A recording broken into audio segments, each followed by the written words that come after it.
All right, I'm Ben Slater, and this is a little story about a trip my wife and I took to the Rothbury Music Festival last year in Rothbury, Michigan. We were photographers for the online social network site buzznet and provided photos that were run on the main Rothbury site. Let's start it up. Can a music festival have a voice? Is there anything that they can do besides just talking that might get you interested in what they have to say about the environment and what they're doing with the environment? We found out yes.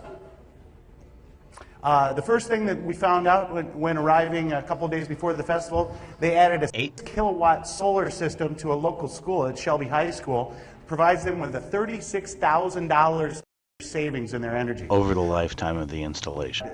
Something that was just really great. The other thing that they did, walk and bike to the festival, and even had guys who would help you set up your tent if you were one of the people who walked or biked in. Kind of a neat thing.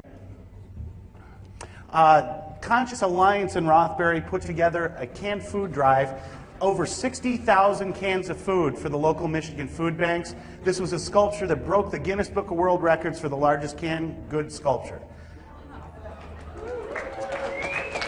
Along with Gibson Guitars, donated over 30 guitars to Shelby Public Schools and Montague High School. Major League Baseball pitchers pitched to musicians. You had to pay for every pitch.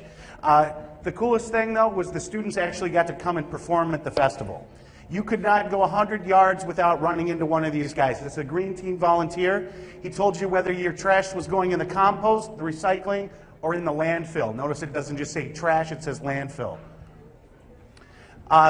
Behind the scenes, about a quarter of a mile down the road, where this was actually happening, they achieved a 94% waste diversion rate. For the festival grounds. That means that 6% of the stuff that people pitched actually ended up in a landfill. The rest was either recycled or composted.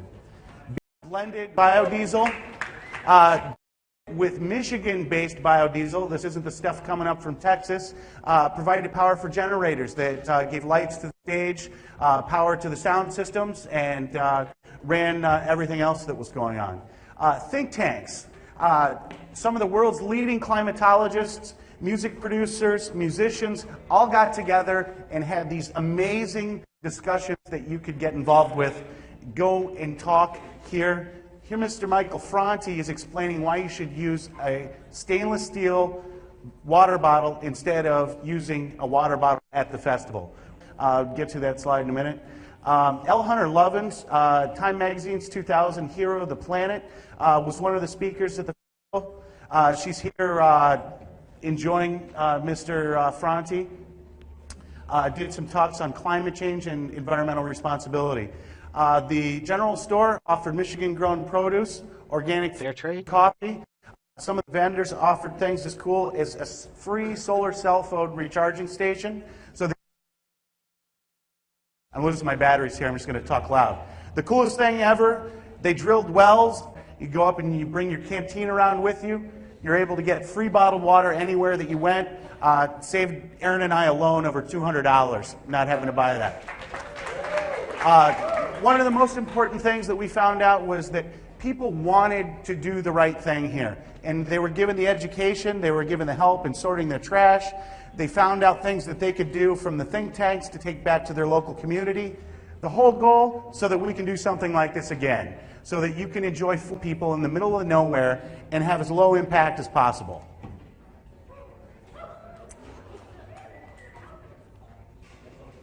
Just want to thank a couple of people here. My wife, Erin, Carrie Lombardi, owner of Madison House Publicity, who ran the festival. Sarah Haynes was the owner of the Spitfire Agency, was the green chief, and actually ran the entire greening process.